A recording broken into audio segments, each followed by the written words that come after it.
Entonces, fichas de lectura. Ahí está en su material de la unidad 1, dentro de los esquemas, donde está el análisis de vocabulario, todo esto que vimos, ¿no? El resumen, el cuadro comparativo, ¿sí? Bueno, ese mismo material tiene estos otros elementos. La ficha de lectura. Voy a leer la definición, ¿ok? Es herramienta que ayuda a gestionar la información que hemos leído para una investigación, tarea o actividad académica. Permite clasificar y organizar de forma metódica los datos que se están recogiendo. Permite archivar y recuperar de manera sencilla la información y comprenderla mejor. Ok, y viene ahí un ejemplo. Y nosotros y nosotras vamos a seguir este esquema, este modelo para organizar la información, tal cual como viene aquí el recuadro. Ok. Los datos bibliográficos en una primera columna. La segunda columna se llama contenido relevante. También le podemos llamar cita textual. Contenido relevante o cita textual. Y la tercera columna se llama marcas de uso personal. Le podemos llamar comentarios. Entonces, primera columna, datos bibliográficos. Segunda columna, cita textual. Tercera columna, comentarios. Ok. En los datos bibliográficos. Cuando llegamos a una información que nos interesa organizar, la primera pista para saber si es una información confiable es que tenga autor. ¿Sí? Si entramos a un blog, quizá no tiene autor. Si entramos a un WordPress, a lo mejor no tiene autor. ¿Sí? Entonces tenemos que buscar libros, artículos, revistas, donde la información tenga un autor. Lo primero que debemos de ubicar, ya que estamos, ok, muy bien, ya que estamos frente a una información que nos interesa, pues, retomar para una investigación, para una exposición, para una tarea, es ubicar que tenga autor. Entonces vamos a buscar que tenga autor. El material también debe de tener un título, también debe de tener, pues, un lugar de publicación, una editorial, año de publicación y generalmente número de páginas. ¿Ok? Entonces, esos datos los vamos a acomodar en datos bibliográficos. Pero aquí ya vamos a entrar al famosísimo formato APA. Los datos bibliográficos deben de estar en formato APA. El formato APA es, digamos, un acuerdo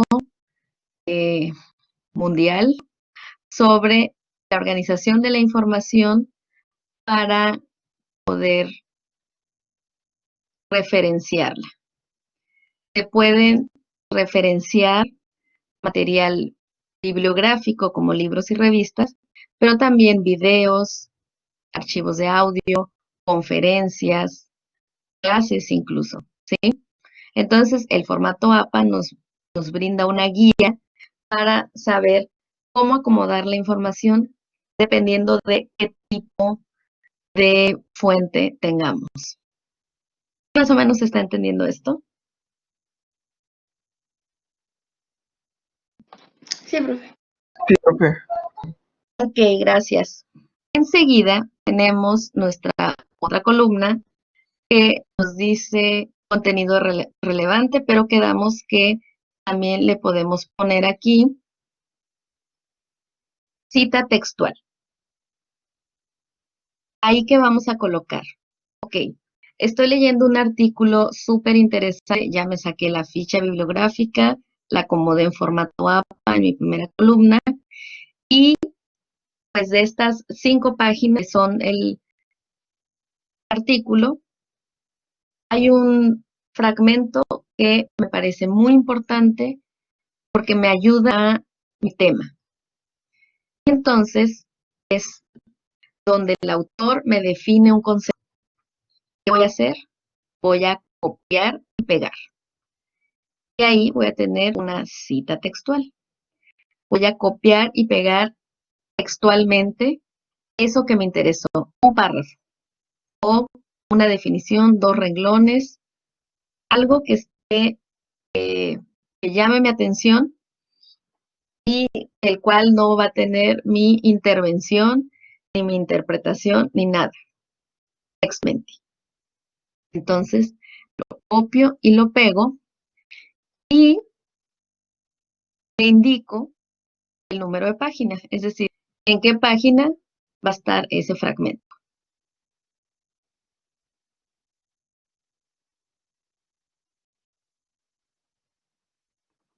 Vamos a llamar cita textual.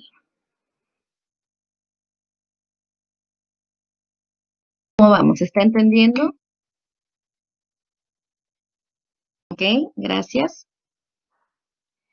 Entonces, aquí tenemos en este recuadro una pequeña explicación, pero básicamente es esto que les estoy diciendo. Estoy leyendo un artículo, tiene una extensión de tantas páginas y obviamente pues, yo no voy a usar la totalidad del artículo para mi investigación, sino solo voy a usar un fragmento, una definición, un listado de cosas que ahí me explica el autor.